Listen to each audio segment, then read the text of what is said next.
Suatu hari di hutan mengadakan lomba panjat pinang. Tidak tanggung-tanggung, pinang yang dipanjat sekitar 30 meter. Singa mencoba, lalu kemudian gajah mencoba, lalu kemudian monyet mencoba, dan semuanya gagal.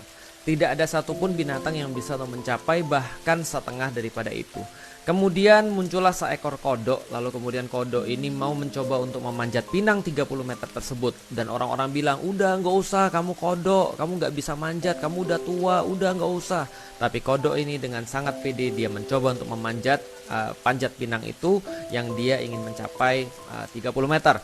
Ternyata dia kemudian memulai itu dan semuanya bersorak, kamu nggak akan bisa, kamu nggak akan bisa, udah turun aja. Dia kemudian sedikit demi sedikit dia naik, sedikit demi sedikit, dan orang-orang semakin bersorak, orang-orang memaki, orang-orang mencaci dan seterusnya. Sampai akhirnya mereka menyaksikan 15 meter terlalui, 20 meter terlalui, akhirnya kodok ini mampu untuk mencapai puncak. Dia menyelesaikan finish 30 meter. Lalu kemudian orang terdiam. Orang-orang kemudian tidak lagi mencaci, tidak lagi memaki, berganti dengan terpesona, berganti dengan terkesima. Kemudian salah seorang wartawan menanyakan pada kodok tadi, kok kamu bisa untuk bisa mencapai 30 meter itu padahal tidak ada yang percaya sama kamu dan orang-orang semuanya menyoraki kamu dengan sesuatu yang negatif. Kemudian dia diam saja. Ditanya lagi sama wartawan, kok kamu bisa padahal kamu itu seolah-olah tadi diremehkan. Dia diam saja. Ditanya lagi ketiga, kok kamu bisa? Terus kemudian kodok itu berkata, mohon maaf saya tuli.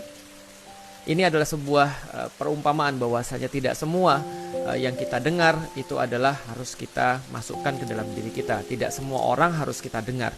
Bukan berarti kita tidak mendengarkan semua orang, karena itu berarti kita jadi anti kritik. Tapi hidup adalah soalan memilih siapa yang harus didengarkan dan siapa yang tidak usah didengarkan. Yang harus didengarkan adalah orang tua, guru-guru kita, Al-Quran, Allah Subhanahu wa Ta'ala dan Rasulnya. Tapi orang-orang yang tidak mencintai kita, apalagi yang tidak peduli pada kita, maka sesungguhnya mereka tidak layak untuk mendapatkan tempat pada diri kita atau kita dengarkan, apalagi yang sekedar hanya memaki, mencaci dan merendahkan kita.